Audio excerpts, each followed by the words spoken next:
Ngayon, ibabay-check natin yung MTB na tumalo kay Toxic Brandon Ultimate. So, kung alam niyo yung specs ni Toxic Brandon Ultimate, eto, malamang sa malamang, masasabi nyo na baka ito din si Toxic Brandon Ultimate, pero hindi.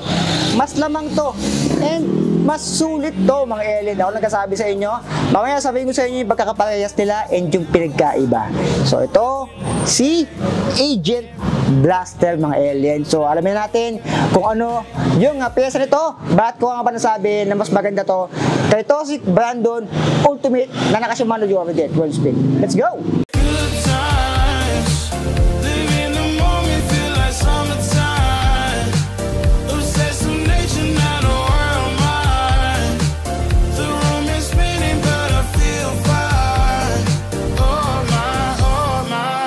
Bar-check na natin yung MTB na tumalo sa specs ni Toxic Brandon Ultimate. Ito, si Agent X Blaster. Yung frame nito ay alloy 6061 na. Unang nagustuhan ko dito, nakababa na yung kanyang seat stay. Ayan, karamihan sa mga MTB at road bike, gravel bike na bar-check natin is nakababa na talaga to. Ayan, yung size na binaba-check natin ay medium size frame. Ayan siya, 6061 nakalagay dito. Isa pa sa nagustuhan ko dito, tingnan nyo naman yung lagayan natin ng ulam, yung butter fish dito. Meron sa kanyang C-tube, meron sa kanyang down tube, ayan, tatlo dito, and meron sa kanyang bikini bottom, o pinaka down tube, ayan, meron dito. May dalawa dito. So, napakadami pang long ride to, mga alien. Yung head tube nito, ay tapered na rin. Ayan yung logo ng Agent X. Yung cable routing, silipin natin. Merong isa sa kanyang down tube, left side.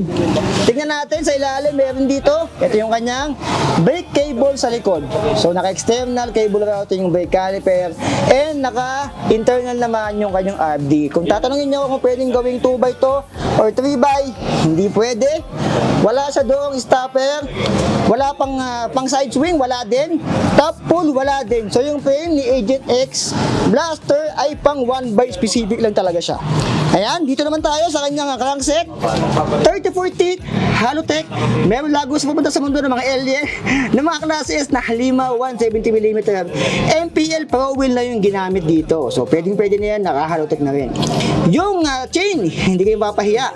Dahil YBN na yung ginamit dito na chain. Ayan, YBN. Yung RD, ito. Isa pa sa maganda dito.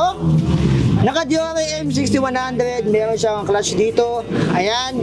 And dito sa kanyang sprocket, syempre 12 speed, kaset na rin to. 11 yung pinakamaliit, 50 teeth yung pinakamalaki niya. Yung hubs nito, sobrang sulit na dahil Novatec na yung ginamit dito.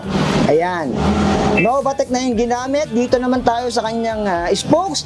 Yung spokes na ay 32. Hindi nga lang siya naka-presta valve. Ay, medyo against the light. Ayan. Hindi nga lang siya naka-presta valve. And double wall alloy rim na yung ginamit dito. Siyempre. Yung gulong niya, isa pa sa nagustuhan ko dito, Continental Cross King.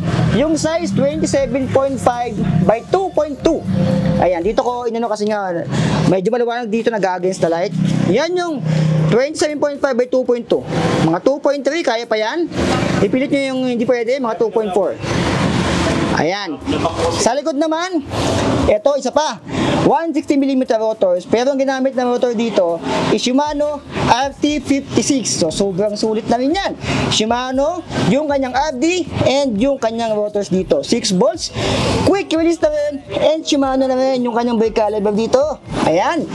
Dito naman tayo sa kanyang seat post. Alloy na rin to. 31.6 Agent. Then, yung ginamit dito, Agent X. 350mm yung haba. And yung kanyang stock pedals.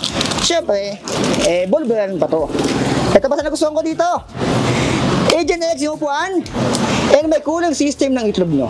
Ayan. May butas, mga alien. Dito naman, sa kanyang fork, Taiwan Yuding. Airport na rin to. Ito yung usong-uso sa mga bike ng iba pang brand na bike check natin. Taiwan Yuding, 27.5, 80mm travel. I think hanggang 100 siguro travel niyan. And ito yung kanyang manual lockout. Dito mo naman hihipan sa kabila kapag naubos na yung hangin. Manual. Ayan, hihipan mo dyan. Sa unahan, syempre, same lang yung wheel set sa unahan sa likod. Ito ay naka-Novatec na rin, seal bearing hubs, alloy na rin, spokes 32, hindi rin siya naka-press na valve, double wall alloy rin, Continental Cross King, 27.5 by 2.2. Dito, 160mm, Shimano rin yung ginamit dito, ayan o. Shimano rin yung ginamit dyan, RT56 mga alien. 160mm sa unahan, 160mm din sa likod. Quick release na rin syempre. And Shimano na rin dito yung kanyang brake caliper. Head tube ay tapered na rin. Dito naman tayo sa kanyang stem. 80mm, Agent X, alloy na rin to. Ito naman kanyang ano dito is Neko. I think silver na rin tong Neko. Ayan. Kung mali ako, comment down below. Dito naman tayo. Yung kanyang handlebar dito ay 700mm, alloy na rin. Agent X na rin yung ginamit. Handle grips ay Submit. Ayan, Submit yung handle grips dito, kaliwat kanan. Meron ba siyang lock-on? Meron, isa. Ito. Sa kabila, isa din.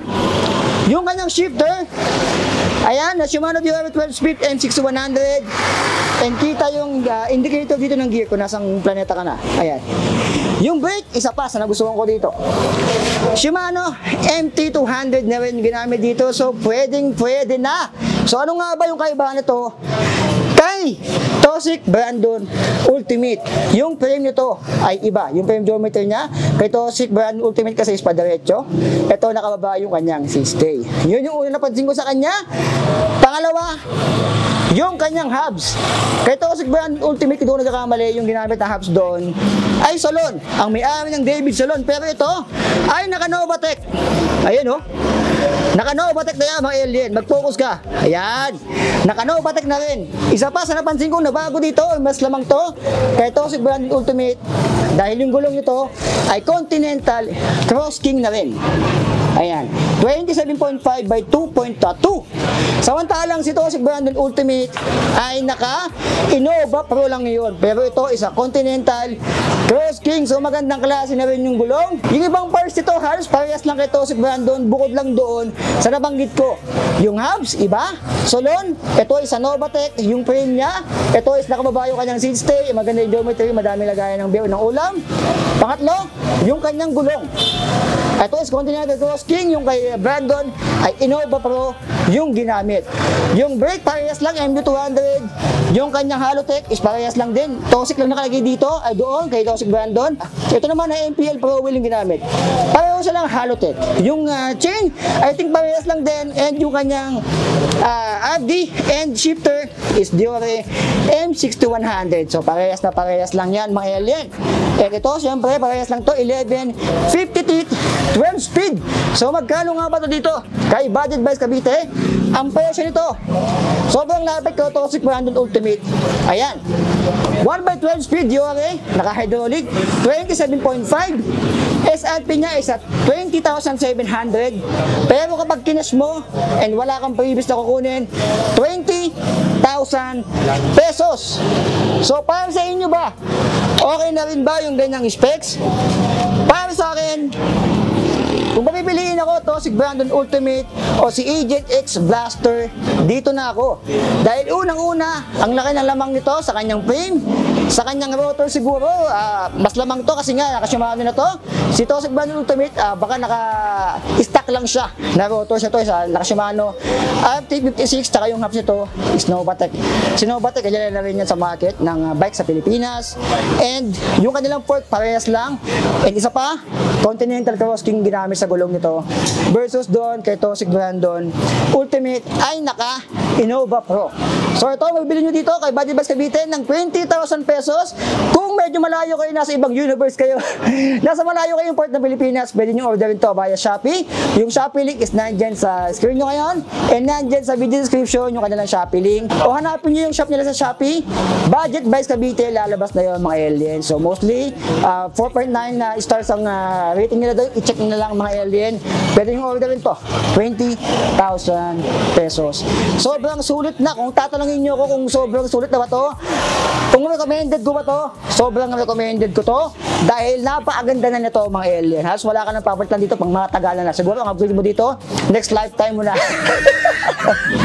Sana mga alien, like, comment, subscribe, so be it. I love you all. Follow nyo ako sa aking Facebook page. Nag-i-stream ako doon na daily, mostly na gabi 9 PM. Hanapin nyo lang sa Facebook, so be it, lalabas na yung poging alien. So ano masabi nyo? Para sa inyo ba? Okay na ba? Si Agent X Blaster 1/12 speed. Para sa akin lamang na lamang talaga to kay Toxic Brandon Ultimate. Pasensya na kay Toxic, mas nagustuhan ko to mga alien. So yun lang. Maraming salamat. So be it, I love you. Signing up.